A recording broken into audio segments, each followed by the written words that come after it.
be on your podcast now.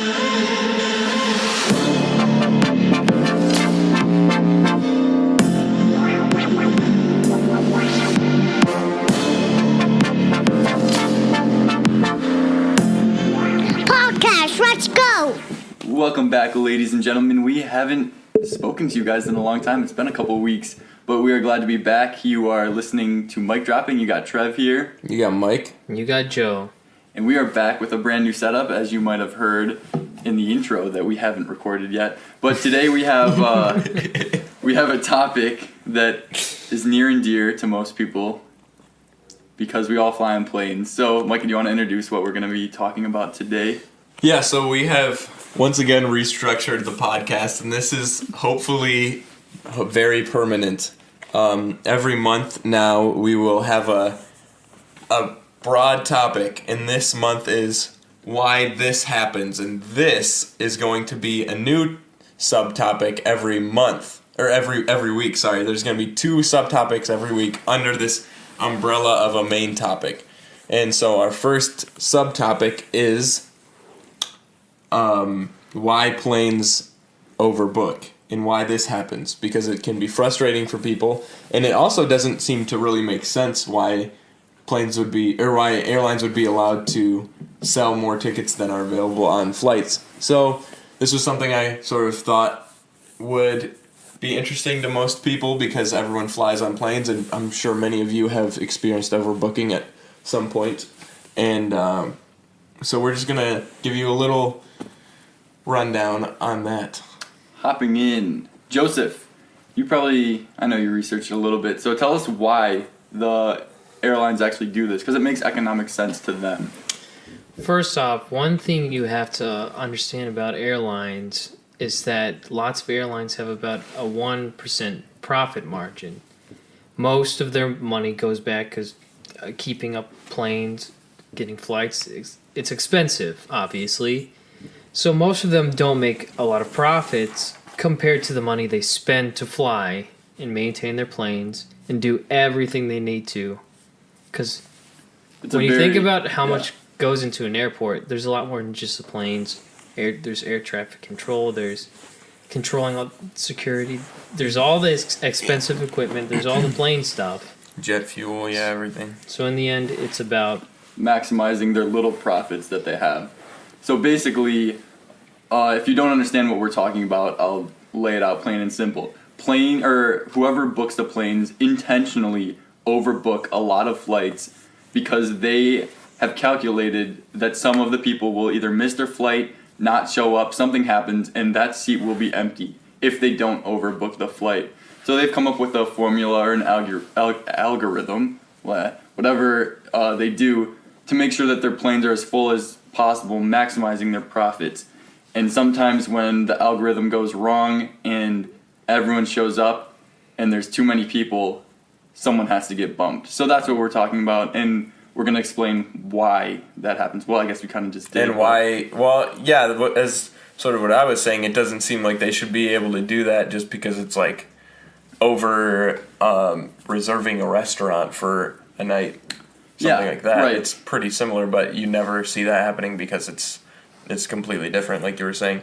And the reason this is in the spotlight is because in 2017, a video came out of a man getting dragged off and basically beaten. He booked this flight. He did everything right. He was on the plane, and he gets dragged off. And I think at one time there was a punch thrown, and they pushed him, and he hit his face on the seat. That's where all the blood came. Yeah, he gets injured, and that's what basically brought this topic to the spotlight. Forefront, yeah. Yeah, and that happened that was United Airlines in 2007. So that's what I'm referencing to.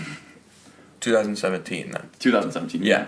And one thing that you brought up, that algorithm that they have, the important thing to note is that it's not necessarily foolproof. Like Trevor was saying, all they can do is estimate how many people are not going to show up for a flight based on where it is, what time it is, and who's registered for it. They can't know if this person's actually not going to show up until they don't show up. So that's why it's such a, well, it's not that big of a risk, but that's why it is a risk no matter what, is because sometimes a flight that seems like maybe 10 people even won't show up to it, basically everyone can show up, and then you're overbooked 10 seats.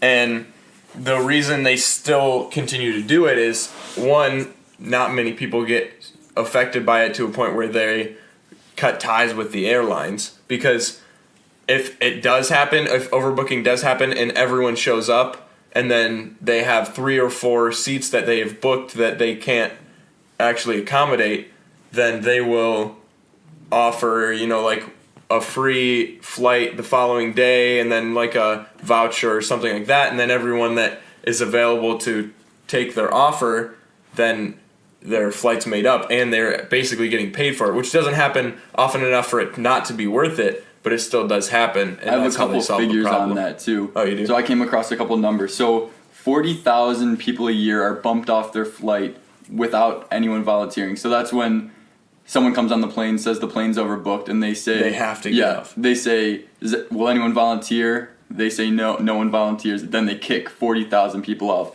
And then in addition to that, 434,000 people get off voluntarily. So that's people that were sitting on the plane. They hear, well, we'll give you $1,000 if you stay over the night. We'll pay for everything, and we'll give you $1,000. So 443,000 people get off voluntarily. And like you were saying, with the people that get off voluntarily or involuntarily, they still get paid, but they'll get up to $1,300 to of cash, and some people do it, and some companies give miles, some people they'll give vouchers and stuff. So there's different rewards for being bumped off your plane, and like you said, it's worth it, because didn't Jacob and Emily, your sister and your brother-in-law, they've done that a couple times where, well, they've done standby, so that's sort of different, where they get on like a standby list, and then all the people that don't show up get essentially kicked off, but they're not actually there, so it doesn't matter. But all the seats that didn't get filled are then filled by standby flyers, which are people who are relatives to those that worked in the airline, like in the past or something like that. And so that's what they do. But I do remember reading that the people who get kicked off they start with either the most recently booked or those who paid the least for their flights, and then go from there. Yeah. So and that depends on the airline. So there's no law about that. It depends on the airline. Yeah. So one airline might kick off the lowest fare, so whoever paid the least for their ticket's going to get kicked off, or the latest person to check in. Yeah. So that's why I've read a lot of tips from experienced travelers saying that if there's like relatively cheap insurance for your ticket when you're booking it, and it's a long flight and it's a flight where your dates aren't very flexible, then they would 100% suggest buying the insurance. But on a flight we booked tickets to Florida a few months ago, and it was $105 to buy insurance, and the flight was like $90, so it's not worth it in that case. Obviously. But can you? I've never even considered buying. No, I never thought insurance, because I've been on 4 or 5 overbooked flights, and only one of them people have actually had to accept vouchers. Even the rest of them, they'll notify you that it's overbooked, but then people still end up not showing up, and then it all works out. And only one people have actually had to accept the vouchers, and I've never been on one where people have been kicked off. Yeah. So. And it happens at a surprising amount. I was not expecting. Yeah, that's still a lot more than I would have expected. Guess who the biggest offender is? Which airline is the biggest offender in overbooking? I'd say maybe Spirit. No, it's not. I was expecting a low budget airline as well, but it's Delta. Oh yeah, that kind of makes sense, I guess.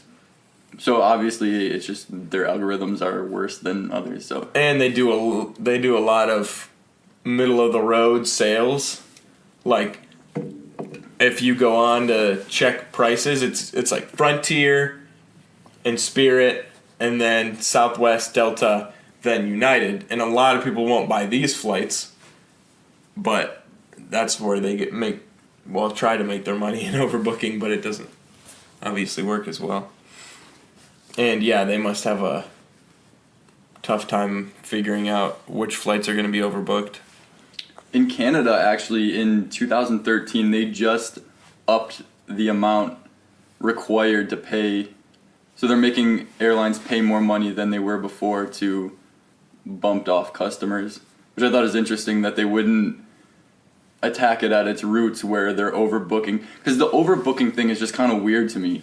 It's just weird. Like, you can't overbook a concert, you can't overbook a movie theater, but why, like, I don't understand how they can legally get away with that, other than airlines would go out of business, so they need to make sure that the flights are full. But yeah, that's why it's legal. I just read this statistic saying between 10 and 7.5 volunteers for every 10,000 passengers are overbooked for United and Delta, and then only 0.5 out of 10,000 passengers for JetBlue are overbooked, which is a big difference. Yeah. And then the overall industry average is 6.5. So yeah, that's interesting. I'd like to see why United and Delta would be why it would be that much different, 7 to 10 people different. I'm wondering if it's just because they have so many, if they're a bigger company, so they have more costs, so they have to make sure that every flight is full or close to full, because every seat that's empty is a loss. A lot more money. Yeah, because and they have bigger planes, so that's harder to determine how many people aren't going to show up, and it's also that's way more flights they're way more overbooked seats that they can sell. And sometimes airlines actually downgrade the plane if they're not getting a lot of ticket sales, which can also lead to overbooking, because they originally planned to sell the amount of seats in a larger plane, and they downgrade when the tickets aren't selling, and then it's overbooked. Yeah, it's just a hard industry. Like, when you're making 1% on your investment, everything counts. Right, every little thing. Like, that's why you're getting a little thing of peanuts in Spirit, because your flight's $50, and they have to pay for the pilot, they have to pay for the plane, the gas. Like, it's just a hard business to be in. And we complain about it. We don't love that planes get overbooked and people get kicked off their flight, but it's better than not having that service. The other option is them to jack up the prices, and no one wants prices to be jacked up. Like, they're selling, say they sell 10 overbooked flights on a Spirit Airlines flight for $100 a piece. They have to jack all the flights up, at least, say it's 150 people on the flight. They have to jack it up to cover that. To cover the people that they can't overbook if overbooking wasn't legal, or if they just didn't want to do it for the hassle of the people. But it's obviously not a big enough concern or issue for the passengers, because flights are still being overbooked and people aren't boycotting, besides the people that boycotted because of what happened on United. No one's boycotting because of overbooking, because it's not that big of an issue.